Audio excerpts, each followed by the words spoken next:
Hi everyone. This is my third video in this series on Martin Luther King Jr. and his speech in New York City on April 4, 1967, entitled Beyond Vietnam, A Time to Break Silence.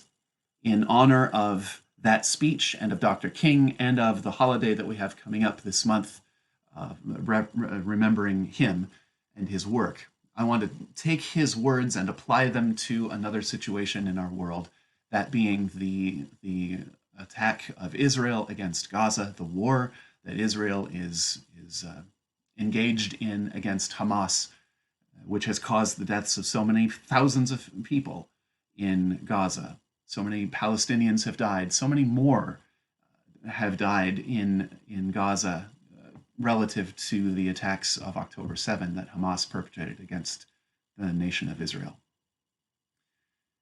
In the previous video, I read a couple of paragraphs from Dr. King's speech in New York City, a year to the day before he was assassinated.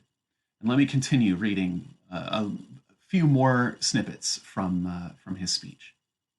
He said, "I knew that I could never again raise my voice against the violence of the oppressed in the ghettos," meaning here in the United States, "without having first spoken clearly to the greatest purveyor of violence in the world today, my own government. For the sake of those boys, for the sake of this government, for the sake of the hundreds of thousands trembling under our violence, I cannot be silent." Do you catch what he says there, that the United States government is the greatest purveyor of violence in the world today? We are financially supporting the military attack of Israel against the people of Gaza. $14.5 billion were given by our nation in support in a bill that passed in Congress in November. Are we the greatest purveyor of violence in the world today?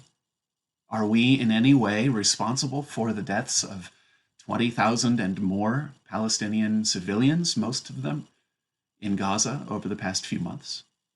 For the sake of the hundreds of thousands trembling under our violence, if the United States and Israel are so enmeshed that Israel's violence becomes our violence, then the hundreds of thousands, the 2 million or so Palestinians who live in Gaza, tremble under our violence.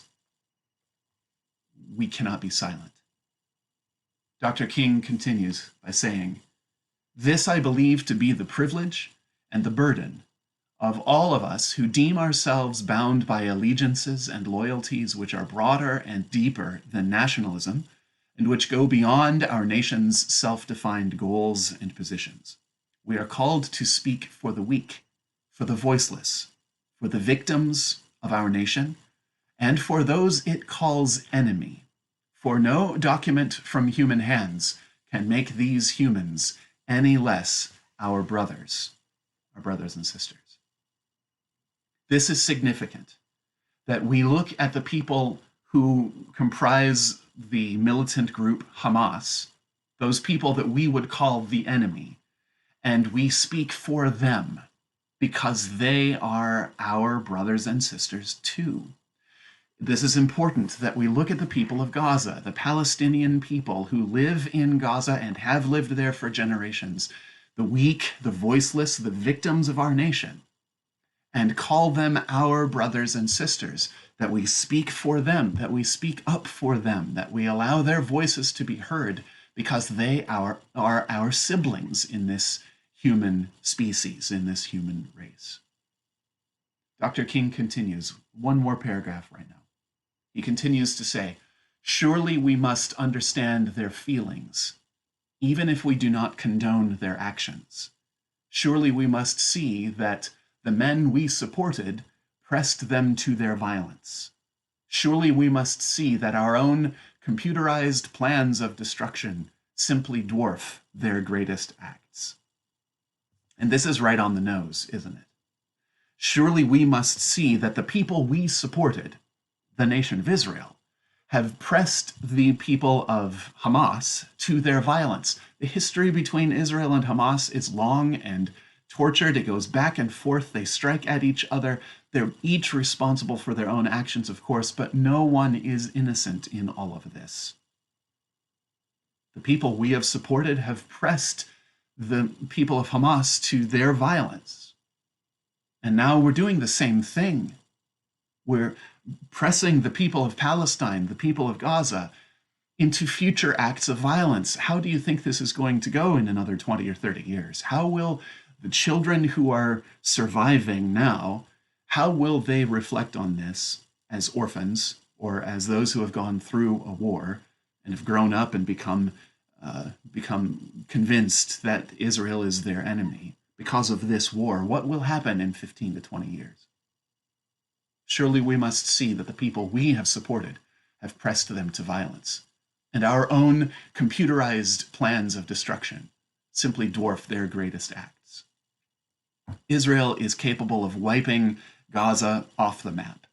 Israel is capable of killing all of the Palestinians who live there.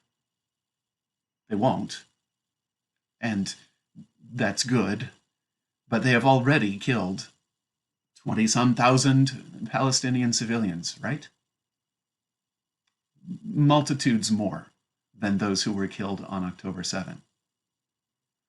This is tricky stuff. It's not easy. There's no quick solution, but I'm here to say that we must call for a ceasefire. We must see an end to the war in Gaza because so many innocent people are being killed. They are our brothers and sisters. Even those that we want to call our enemies are our brothers and sisters. And so for their sake, we must stop. We must stop this violence. Thanks for watching, and I'll see you again next time.